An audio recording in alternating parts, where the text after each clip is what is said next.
Kita tundukkan kepala, kita mau siapkan hati kita, pandangan kita hanya kepada Tuhan. Bapa dalam surga yang kami sembah di dalam nama Tuhan kami Yesus Kristus, sungguh kami mengucap syukur Tuhan, kalau kami ada saat ini dalam keadaan yang baik, dalam keadaan yang sehat, itu semua karena kasih setia Tuhan bagi kami. Kami sungguh mengucap syukur Tuhan atas penyertaan, atas pertolongan-Mu bagi setiap kami.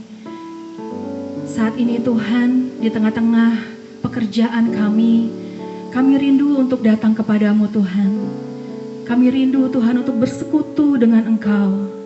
Kami rindu untuk memuji, memuliakan Engkau Tuhan.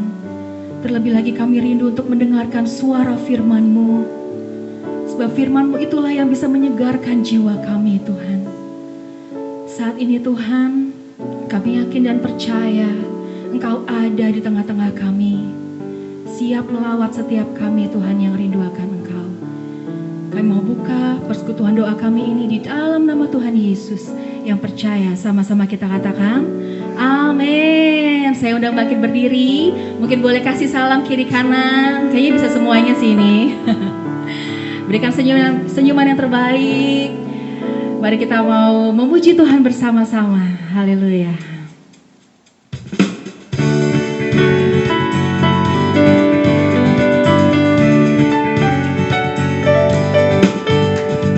Mari sama-sama bertepuk tangan bagi Tuhan.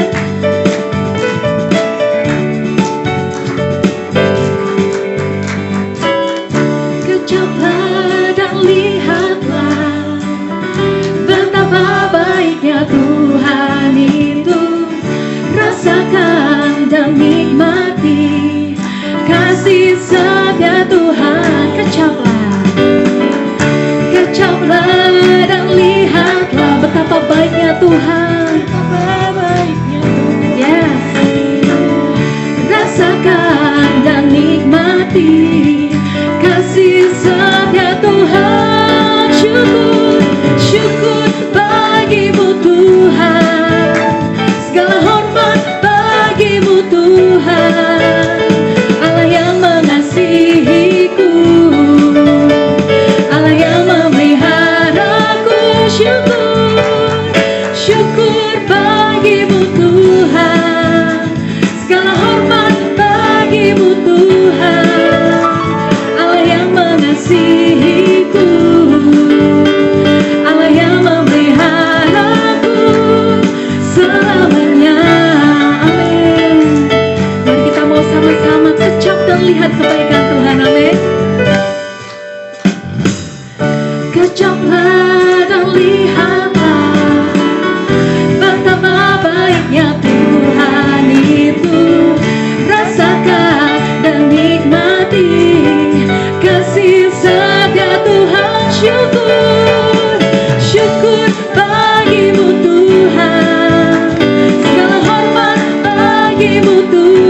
kita. Amin. Silakan duduk kembali Bapak Ibu Saudara. Haleluya. Kita mau siapkan hati kita lebih lagi, kita akan mendengarkan firman Tuhan. Mari kita mau buka hati untuk firman Tuhan. Terima kasih Bapa, terima kasih Yesus, terima kasih Roh Kudus. Kayak mau katakan Tuhan, semua hanya karena anugerah-Mu kalau kami ada saat ini. Dan saat ini kami rindu Tuhan, untuk kami dibaharui lebih lagi Tuhan oleh firman-Mu. Kayak mau katakan bahwa kami berharga di mata-Mu Tuhan.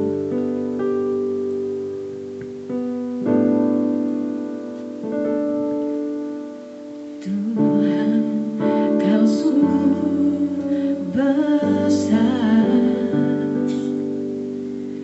karya-Mu sungguh ajaib,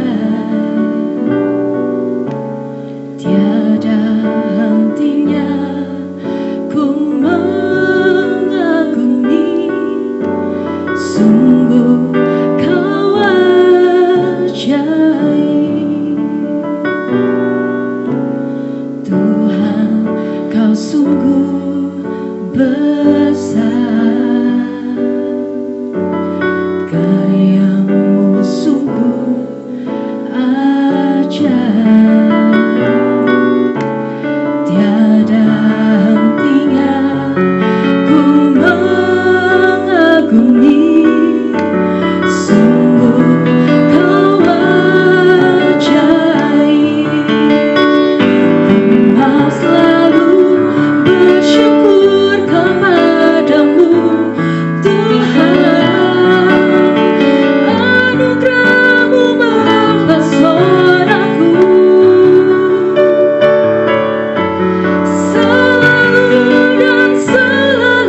syukur kepadamu Tuhan.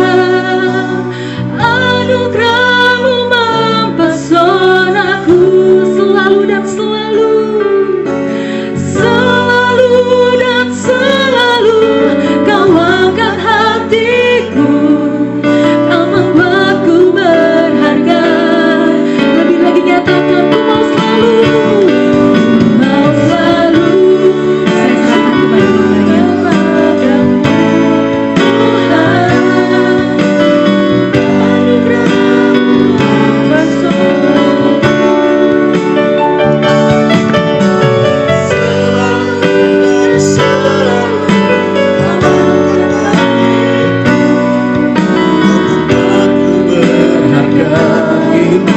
Kau membuatku berharga, Kau membuatku berharga. Sekali lagi, Kau membuatku berharga, Kau membuatku berharga di matamu. Bapak, terima kasih untuk semua perjalanan kami. Terima kasih untuk setiap cerita yang sudah terjadi atas hidup kami. Sampai siang hari ini kami dapat berkumpul bersama-sama dalam persekutuan doa, beribadah, memuji, menyembah Tuhan. Bahkan kami membuka hati kami untuk kami bersekutu dengan Tuhan dan firman-Mu.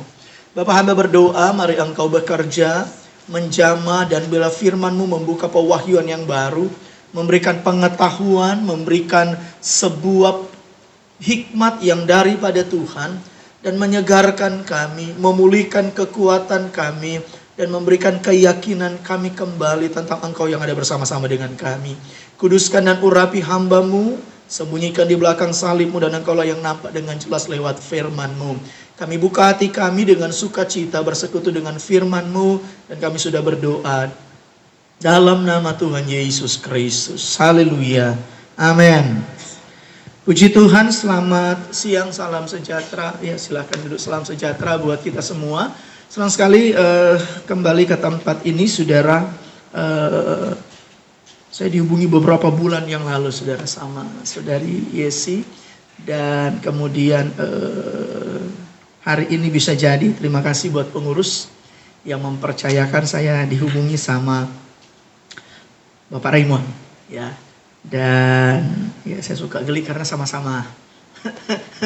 Namanya sama, saudara sekalian, begitu kontak keluar. Tapi puji Tuhan, ya senang sekali bahwa bisa bersekutu bersama-sama dengan saudara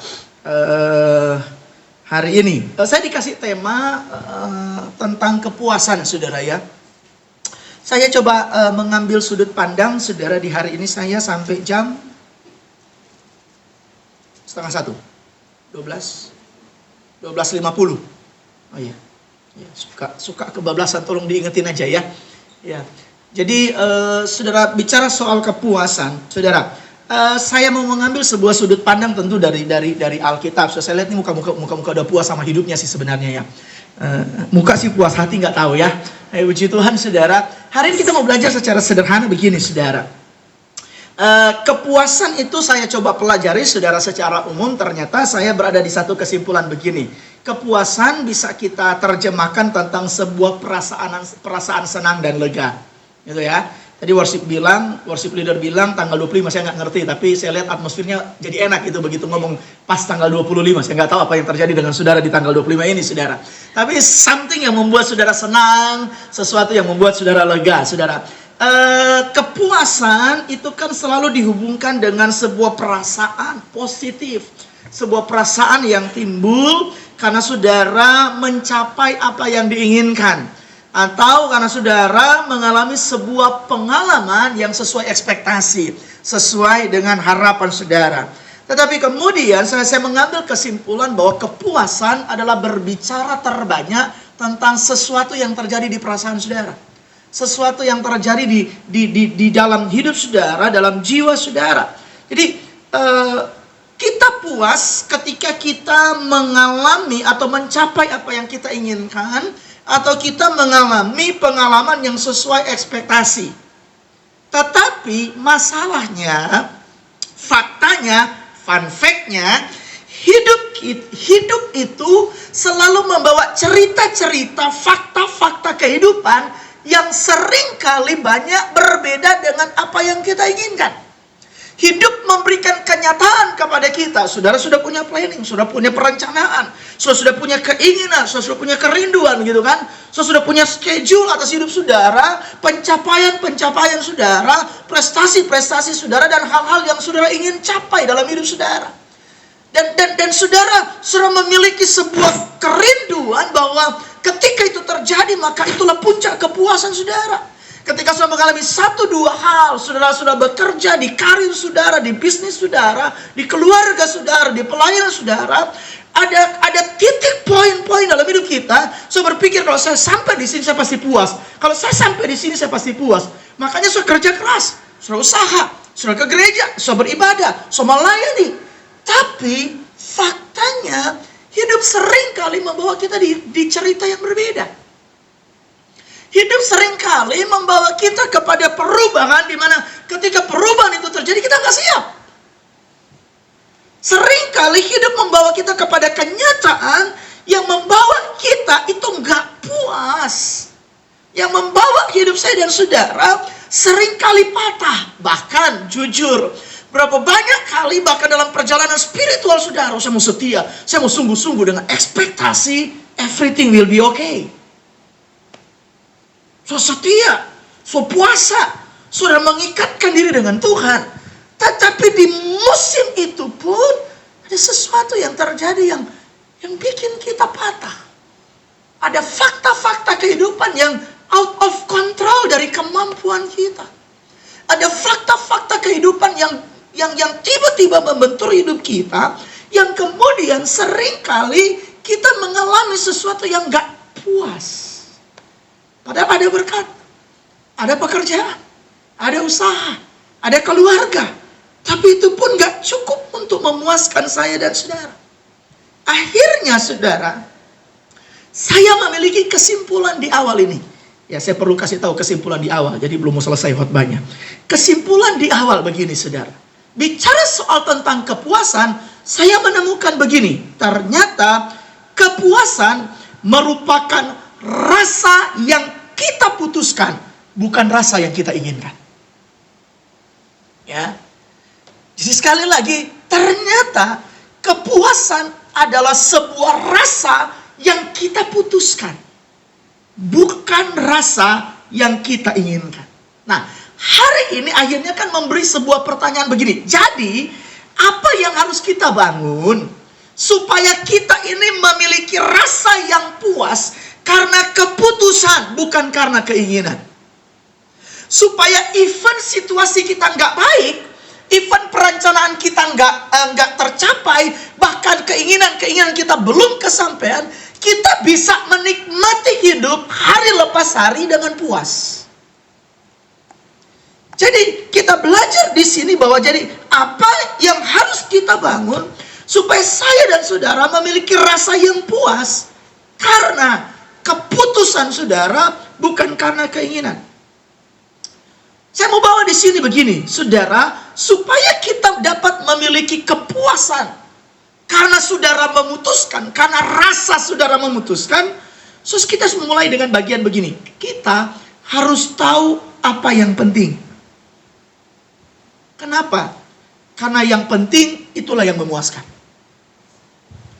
Kita harus definisikan dulu dengan tepat. Saudara harus mendefinisikan dulu dengan tepat hidup saudara. Saudara harus memberikan definisi yang tepat. Lihat dulu diri saudara, bukan semua kebutuhan, bukan semua keinginan, bukan semua pencapaian. Tapi siang hari ini, coba lihat dulu dalam hidup saudara, yang terpenting dalam hidup saudara itu apa? Nah, kalau saudara tahu yang terpenting dalam hidup saudara, maka saudara akan bergerak dengan cara yang berbeda soal mendefinisikan kepuasan. Jadi perlu memberi hal ini. Saya kasih beberapa catatan buat saudara. Coba kita lihat 1 Timotius pasal 6 ayat 6 sampai 9. Yuk kita baca sama-sama yuk. 1 Timotius pasal 6 ayat 6 sampai ayat yang ke-9. Kalau sudah dapat bisa bilang amin supaya saya sudah tahu saudara sudah dapat. Tapi pastikan dapat dulu baru bilang amin saudara ya. 1 Timotius 6 ayat 6 sampai 9. Sudah amin? Yuk 2, 3. Memang ibadah itu kalau disertai rasa cukup, memberi apa saudara? Tahan dulu di sini. Nah, di sini kita menemukan kata rasa cukup. Rasa cukup di sini sama halnya kita dapati tentang memiliki kepuasan. Tetapi Alkitab bilang begini, memang ibadah itu kalau disertai rasa cukup. Kita udah belajar tadi begini, bahwa kepuasan adalah sebuah rasa yang kita putuskan, bukan keinginan. Makanya Alkitab bilang ini, memang ibadah itu kalau disertai rasa cukup. Saya harap saudara datang ibadah ini punya rasa yang sama sesuai firman Tuhan. Punya rasa yang cukup. Memberi keuntungan besar. Lanjut ayatnya. Sebab kita tidak membawa sesuatu apa ke... Masih baca sama-sama saudara? Ya.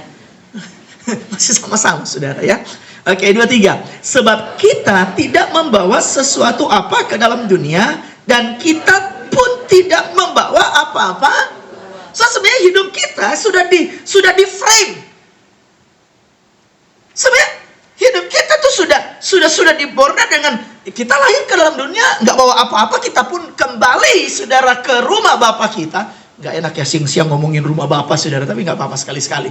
Saudara, kita datang ke dalam dunia nggak bawa apa-apa. Kata Ayub, dengan telanjang aku lahir, maka dengan telanjang pula aku akan pergi.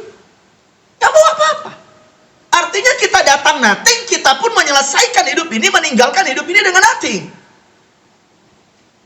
Nah, kemudian ada catatan begini, dan kita pun tidak, harusnya kan ini sudah cukup puas gitu kan. Kemudian dipertegas lagi kalimat selanjutnya. Lihat. Nah, ini kayaknya quotes PD El Shaddai yang ada di ruangan ini hari ini. 2-3. Puaslah. Asal ada makanan, asal ada minuman, cukuplah. Tetapi hal ini, ayat ini tidak hanya sekedar berbicara yang penting cukup makan. Kan buktinya kita makan aja nggak cukup. Ya kan? Berapa banyak kita sudah mengikuti pola makan, bahkan kita masih nggak puas. Ayat ini sedang ngajarin begini.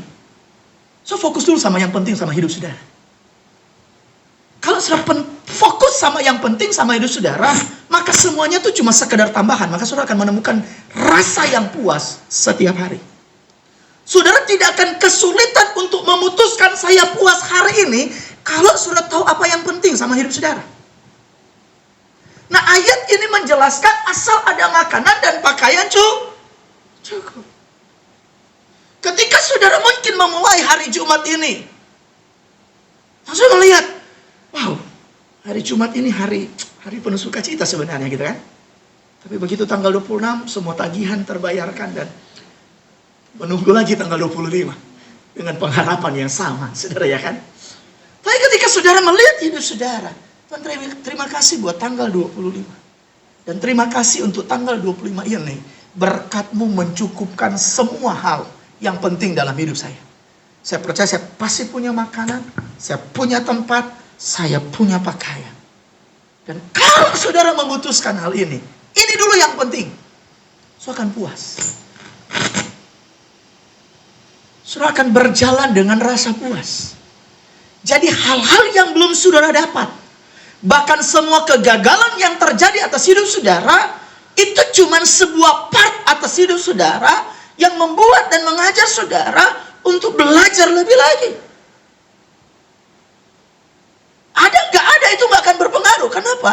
Karena saudara sudah tahu bagian terpenting dalam hidup saudara. Asal ada makanan dan minuman, ya nggak mungkin kalau makan nggak minum ya. Asal ada makanan dan pakaian, cukuplah.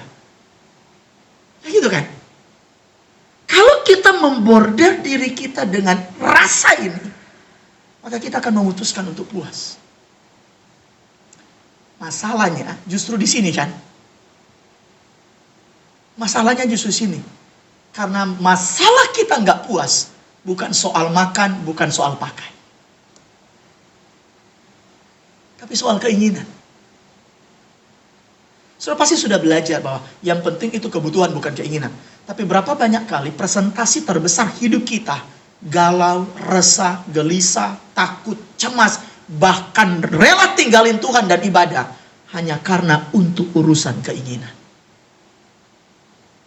Bukan kebutuhan. Karena kita ditaruh di dunia yang memang memuja-muja tentang keinginan. Setiap kali saudara scroll handphone saudara, maka yang muncul keinginan. Gak tahu kok dia bisa tahu gitu kan. Gak tahu saudara. Padahal kayak cuma terlintas di pikiran saudara, tiba-tiba menu bakso muncul.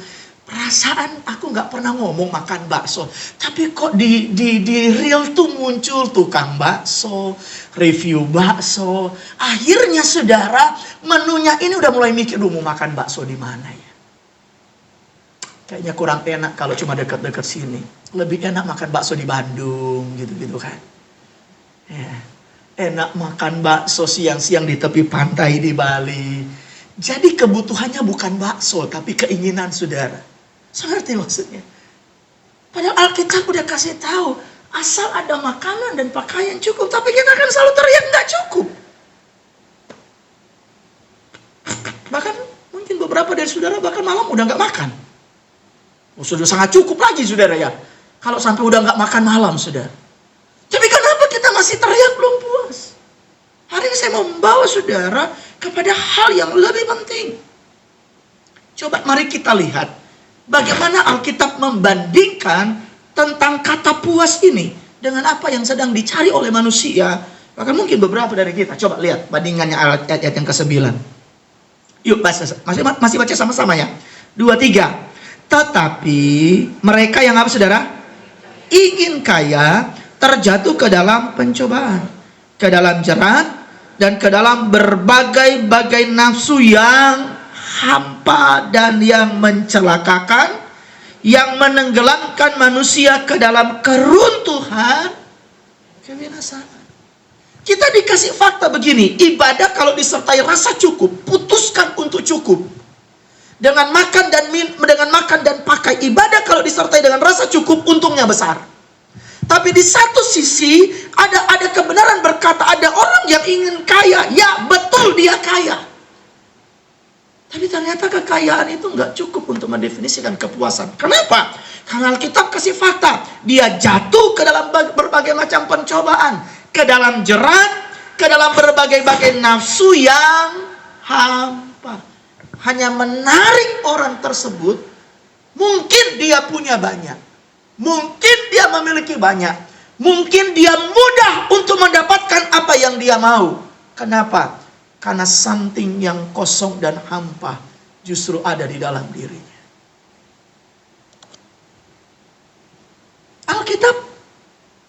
Alkitab tidak melarang kita jadi kaya. Sudah nggak bilang amin? Rohani sekali saudara ya. Udah nggak sudah. Ya, Alkitab sedang memberkati orang percaya. Alkitab sedang membuat kaya. Tapi kita belajar bahwa Alkitab memenuhi kebutuhan terpenting hidup saudara dan saya. Makanya dikasih tahu dulu, ibadah itu mendatang, ibadah kalau disertai rasa cukup, untung besar. Nah kan kita ini semua pengen untung. Bahkan untungnya sebisa mungkin jangan kecil, harus besar.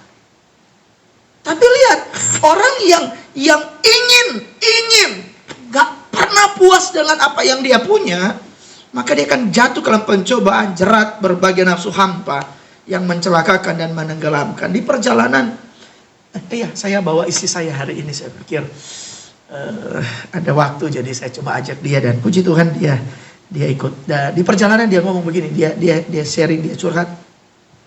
Ada satu bapak saudara di konsel yang kami bangun saudara, dia cerita saudara, dia lagi ada punya pergumulan yang besar soal anaknya saudara. Kami kenal baik anaknya ini saudara, dan dia salah satu anak youth di tempat kami.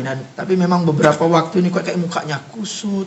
Beda lah dengan saudara-saudara, kaliannya fresh gitu kan ya. Saya juga kurang tahu apa karena tanggal 25 atau enggak.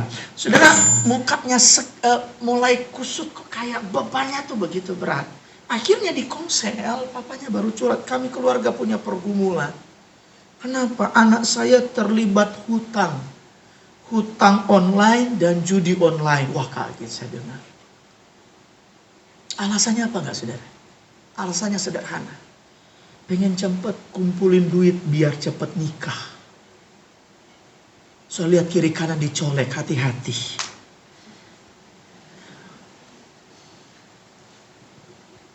Saudara lihat, dia ke gereja. Sedang proses dimuridkan. Tapi karena ibadah bagi dia nggak cukup,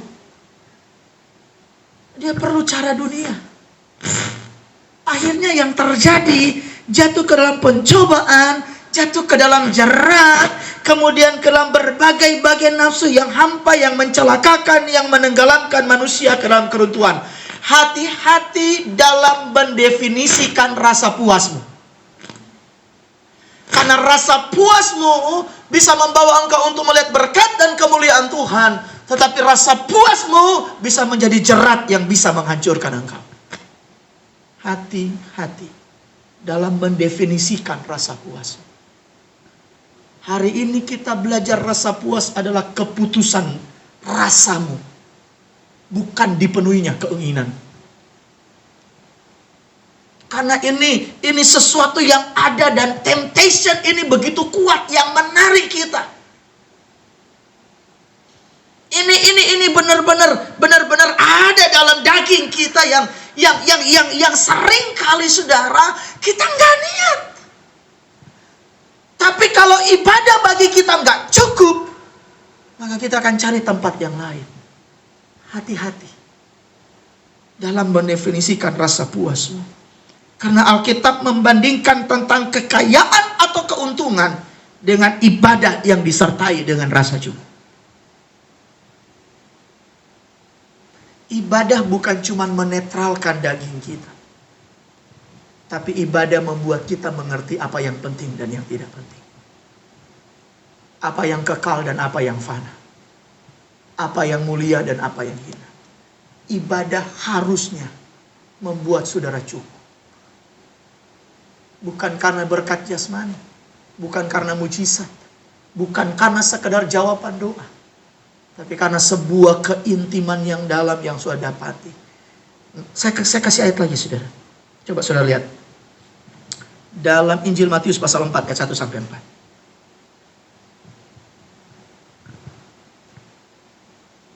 Matius pasal 4 ayat 1 sampai 4. Ayo baca sama-sama yuk. Yang sudah dapat bilang amin. Matius 4 ayat 1 sampai 4. Yuk 2, 3. Maka Yesus dibawa oleh Roh ke padang gurun untuk apa saudara? Tahan dulu, ini kayak sesuatu yang kadang-kadang kita nggak bisa terima. Ini faktanya begini. Waktu Tuhan penuh Roh Kudus, imajinasi kita bukan imajinasi.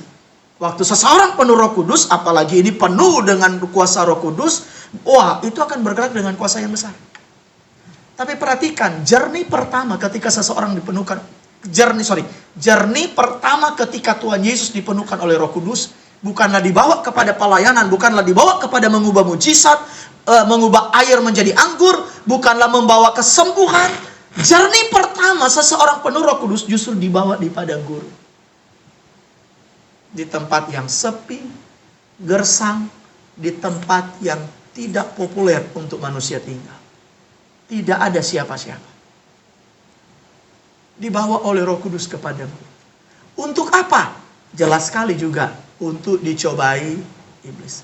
Cobaannya pertama apa saudara? Yuk selanjutnya. Dan setelah berpuasa 40 hari dan 40 malam, akhirnya laparlah Yesus. Ayat 3. Lalu datanglah si pencoba itu dan berkata kepadanya, jika engkau anak Allah, perintahkanlah supaya batu-batu ini menjadi roti. Tetapi Yesus menjawab, ada tertulis, manusia hidup bukan dari roti saja, tetapi dari setiap firman yang keluar dari mulut Allah. Perhatikan, Yesus di padang gurun lagi lapar-laparnya. Yang datang siapa? Iblis. Hati-hati loh dengan rasa lapar kita. Hati-hati. Hati-hati. Dengan rasa lapar kita. Selain saudara yang tahu rasa lapar saudara, iblis juga tahu rasa lapar saudara. Gimana cara membedakan waktu saya lagi rasa lapar, saya nggak tahu saudara lagi lapar apa dalam hidup saudara. Tapi gimana saudara bisa mengetahui rasa lapar saudara itu dari Tuhan atau dari iblis? Kalau lihat catatan ini, kalau dari iblis, rasa lapar saudara dipenuhi dengan cara instan. Buru-buru dan cepat. mengubah batu jadi roti, itu sesuatu yang gampang buat Tuhan Yesus. Hati-hati loh saudara, ketika rasa lapar, tiba-tiba ada teman yang datang. Kamu lagi butuh duit ya? Iya, pinjam aja. Aku pernah kok, aman, bisa bayar. Saya berkata, Tuhan terima kasih buat jawaban doa. Hari ini aku lihat mujizat. Hati-hati. Gitu ya. Yang sering kali datang dengan cepat, itu iblis. Supaya pengen cepat puas, dia kasih jalan instan. Dia kasih jalan cepat. Sian kamu udah kerja susah-susah, capek-capek. Udahlah. Aku punya usaha cepat menghasilkan uang. Tapi kamu mesti invest dulu, keluarin dulu semua uang tabunganmu, kasih ke saya. Dalam waktu 1 minggu kamu akan jadi kaya raya. Waduh, saudara. Beberapa waktu lalu ketemu sama kakak rohani. Kemudian dia cerita begini, lagi ngeri hidup sekarang. Oh kenapa? Ini ada pendeta. Katanya suka bisa memberkati. Jadi ada seorang anak Tuhan lagi bangkrut, saudara. Ada seorang anak Tuhan lagi bangkrut, saudara. Dia lagi bangkrut, pengen didoain pendeta. Oke. Tapi begitu-gitu pendetanya ngomong begini.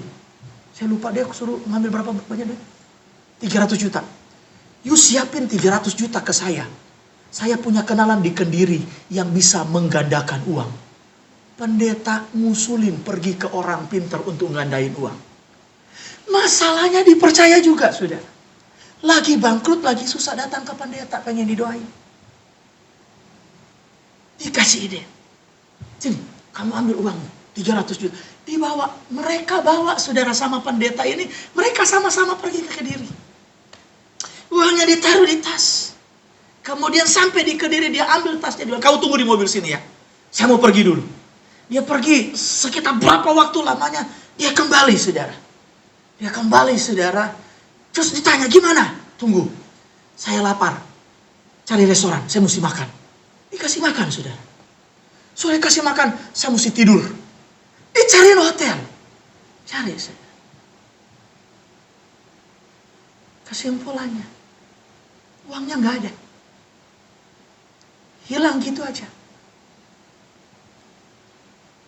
Hati-hati dengan rasa laparmu. Saya nggak bilang hati-hati dengan pendeta ya. Cuman saya bilang hati-hati dengan rasa laparmu. Gitu ya. Hati-hati dengan rasa laparmu. Rasa lapar yang membuat kita bahkan kehilangan rasional iman. Hati-hati. Lah kalau Tuhan Yesus didatangi dengan cara ini, ya kita juga bisa didatangi dengan cara yang sama. Hati-hati kalau kalian sudah mulai berdoa, Tuhan kok kurang, Tuhan kok nggak cukup, Tuhan kok nggak tolong, Tuhan kok nggak kasih mujizat, Tuhan kok nggak bela, Tuhan aku udah setia, Tuhan aku udah ibadah, Tuhan aku sudah mau baca Alkitab tiap hari, kok Tuhan belum kasih mujizat, kok Tuhan belum buka jalan. Hati-hati. Karena rasa laparmu bisa menjadi sangat liar. Hati-hati dengan mengatasnamakan kepuasan. Kalau tidak disertai dengan keputusan rasa yang cukup di dalam Tuhan, itu bisa membawa kehancuran yang lebih parah. Nah, Alkitab bilang begini, ada tertulis. Ternyata kita ini kalau mau puas, dari catatan ini kita belajar begini. Bapak, Ibu, Saudara terkasih, kalau mau puas, nilai rohani dulu yang dipenuhi. Maka saudara akan puas. Kenapa orang gak pernah puas? Karena dia kasih makan dagingnya, dia kasih makan jasmaninya, dia kasih makan terus. Dan sampai kapanpun daging itu gak pernah puas. Waktu handphone mulai muncul, saya adalah generasi, nggak tahu kita mungkin agak sama-sama, enggak sih. Saya adalah generasi yang handphone baru muncul, internet baru muncul, generasi Friendster, saudara, nggak tahu kalau masih tahu, saudara ya. Baru ada Facebook, saudara. Waktu ada handphone, bilang Tuhan, setidaknya ada handphone, apa aja yang penting bisa telepon, bisa SMS. Gitu doang Tuhan. Gitu kan? Begitu berapa tahun kemudian ada handphone isi Alkitab. Wah, berdoa lagi, ganti doanya, Tuhan, boleh nggak kasih berkat supaya ganti handphone yang ada Alkitabnya, biar bisa buka-buka Alkitab. Itu doang, saudara. Nggak berapa lama lagi Facebook diciptakan, internet jalan. Sekarang mulai doa, Tuhan boleh nggak Tuhan handphone ada Facebook. Ketika dikasih makan terus nggak pernah selesai. Betul nggak, saudara? Ya kan? Ini lagi tenang nih tanggal 25 karena semua produk sudah di launching semua, saudara. Nanti tunggu November, Oktober, September, saudara, launching baru lagi produk-produk. Aman sih sebenarnya. Cuman begitu kita butuh kasih makan terus. Nah, untuk menghentikan keinginan daging, satu-satunya cara memuaskan keinginan roh. Satu-satunya cara. Supaya menghentikan semua rasa tidak puas daging, terus memenuhi kepuasan rohani, saudara. Makanya Alkitab katakan tadi, ibadah harus disertai rasa cukup. Karena manusia hidup bukan dari roti saja, tapi dari setiap firman yang keluar dari mulut Allah. Yang menghidupi kita itu firman Tuhan. Dan firman Tuhan cuma hidup kalau kita hidup secara rohani. Jadi Tuhan Yesus menjelaskan, lihat, waktu di padang gurun, manusia hidup bukan dari roti saja. Apa yang kita bisa pelajari dari hal ini? Kita belajar begini, hal rohani dapat memuaskan setiap kehidupan kita. Gitu ya, hal rohani. Saya sampai di kesimpulan ayat terakhir, saudara ya. Ayat terakhir. Yuk, Matius 16 ayat 26. Pemain musik bisa?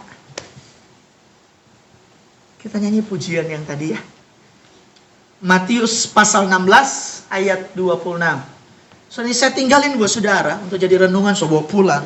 Saya perlu jawab hal ini untuk memenuhi rasa puas saudara dan saya. 1, 2, 3. Apa gunanya seorang memperoleh seluruh dunia tetapi kehilangan nyawanya? Dan apakah yang dapat diberikannya sebagai ganti nyawanya?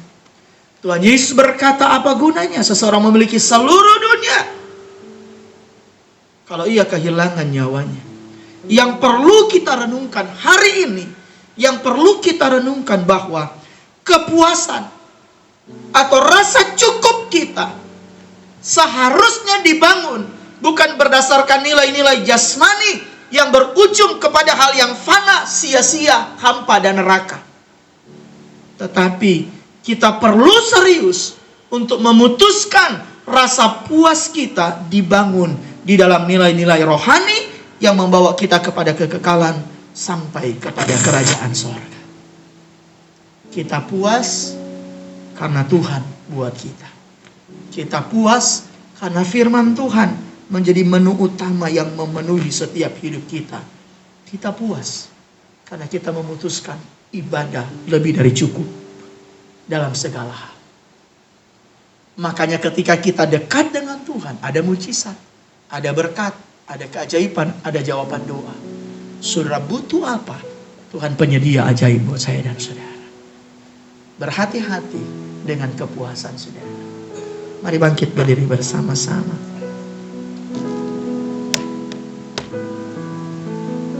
Ya, bisa bantu saya nyanyi. Puji Tuhan. Minta tolong dimunculin. Saya nggak terlalu hafal. Ya, mari sama-sama nyanyikan saudara yang hafal. Awalnya apa ya? Lupa saya. Tuhan besar, karyamu sungguh ajaib, tiada hentinya ku mengagumi, sungguh kau ajaib. Lagi dari awal, puji Tuhan. Kau sungguh besar, karyamu sungguh ajaib, tiada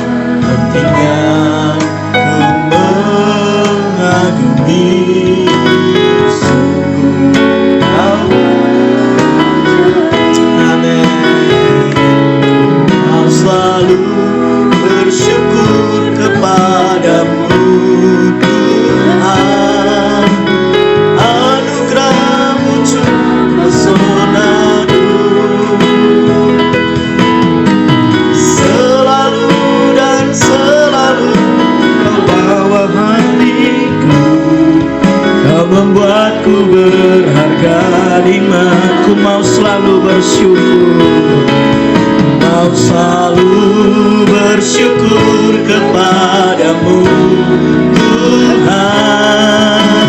Anugerah-Mu mempesona, selalu dan selalu Kau angkat hatiku, Kau membuatku berharga di mana lagi. Ku mau selalu bersyukur, mau selalu bersyukur kepadamu Tuhan. Anugerah-Mu mempesonaku,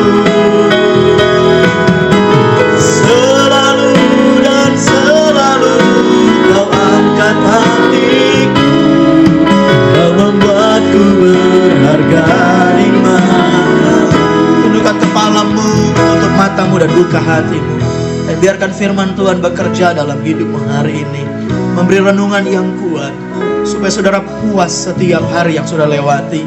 Apapun cerita yang sudah hadapi, apapun situasi saudara, apapun keadaan saudara. Bahkan siang hari ini saya berdoa buat saudara, di mana tempat engkau berdiri hari ini, situasi apa yang engkau sedang alami, pergumulan beban apa yang engkau sedang alami, hal-hal apa yang sedang terjadi di luar dari kontrol hidupmu hari ini. Ketika kita ada berkumpul bersama-sama dalam ibadah di tempat ini, ada Tuhan bersama-sama dengan kita.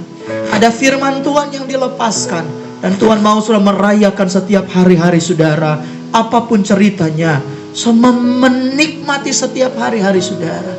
Bapak hamba berdoa dan meletakkan setiap umatmu hari ini dalam persekutuan doa El Shaddai ini.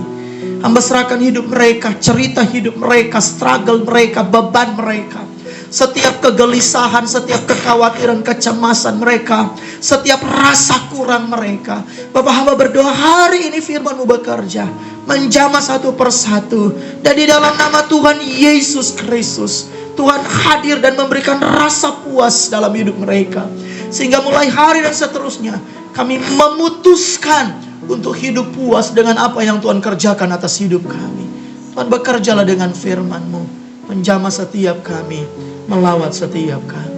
Terima kasih buat hari ini. Dalam nama Tuhan Yesus Kristus kami sudah berdoa. Haleluya. Amin. Bapak Pendeta, untuk firman yang begitu indah mengingatkan kepada kita ya, untuk memiliki rasa cukup dalam hidup kita. Kita akan masuk ke dalam pengumuman. Sekali lagi kami mengucapkan terima kasih atas pelayanan Bapak Pendeta Raymond Suma. Kiranya Tuhan terus berkati pelayanan Bapak dan Ibu dan keluarga. Untuk PD berikutnya akan ada di 8 Agustus 2025 dengan tema Berdiam dan Tenanglah, yang akan dibawakan oleh Evangelis Oki Budiman. Lalu akan ada doa setiap hari Rabu ya, yang akan berlangsung di ruang meeting internal audit. Untuk pokok doa yang mungkin akan didoakan atau mungkin rekan-rekan akan ada membutuhkan untuk didoakan, boleh sampaikan kepada saya atau Ciesi untuk kami doakan. Terima kasih. Kita akan menutup PD kita hari ini. Saya undang Stevita untuk bangkit berdiri, dan kami mohon kesediaannya Pak Pendeta Raymond sekali lagi untuk menutupi dengan doa berkat.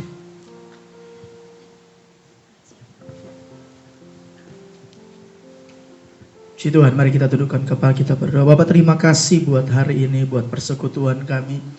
Kami percaya sebagaimana firman-Mu berkata bahwa persekutuan kami dengan Tuhan tidak sia-sia.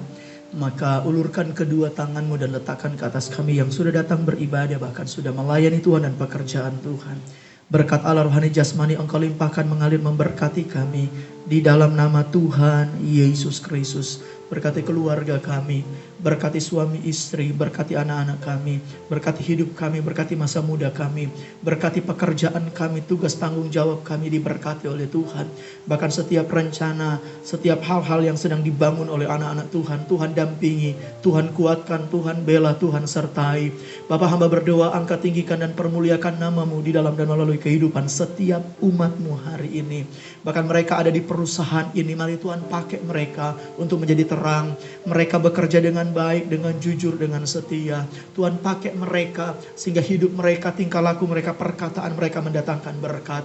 Berkati persekutuan doa di tempat ini. Berkati setiap pengurus yang ada. Kasih mereka hati Tuhan, kasih mereka Roh Kudus sehingga mereka membangun terobosan yang besar. Mereka dapat menjangkau banyak jiwa, membangun kerajaan Allah lewat persekutuan doa. Tuhan berkati Tuhan. Hamba berdoa di dalam nama Tuhan Yesus Kristus. Pakai setiap pengurus yang ada, bahkan semua anak-anak Tuhan, untuk bekerja bersama-sama, untuk punya hati yang sama-sama, untuk punya beban yang sama-sama. Bukan cuma sekedar menghabiskan waktu beribadah, tetapi inilah sumber kekuatan, tempat di mana Allah hadir, tempat di mana Allah bekerja, tempat di mana Tuhan memulihkan, menyembuhkan, menguatkan, dan menyegarkan.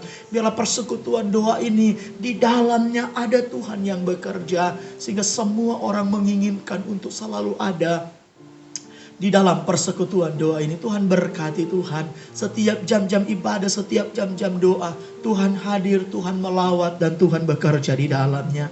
Terima kasih Tuhan. Segala pujian, hormat, kemuliaan, ucapan syukur bagi nama Tuhan. Kami akan menyelesaikan persekutuan doa kami, kembali bekerja, meneruskan kegiatan aktivitas kami di sepanjang hari ini dengan selamat sejahtera yang datang daripada Tuhan. Terima kasih Bapa di surga. Ini yang menjadi doa ucapan syukur kami, dan dengan mengucap syukur kami menutup ibadah kami di dalam nama Tuhan Yesus Kristus. Haleluya. Amin. Puji Tuhan, Tuhan Yesus memberkati.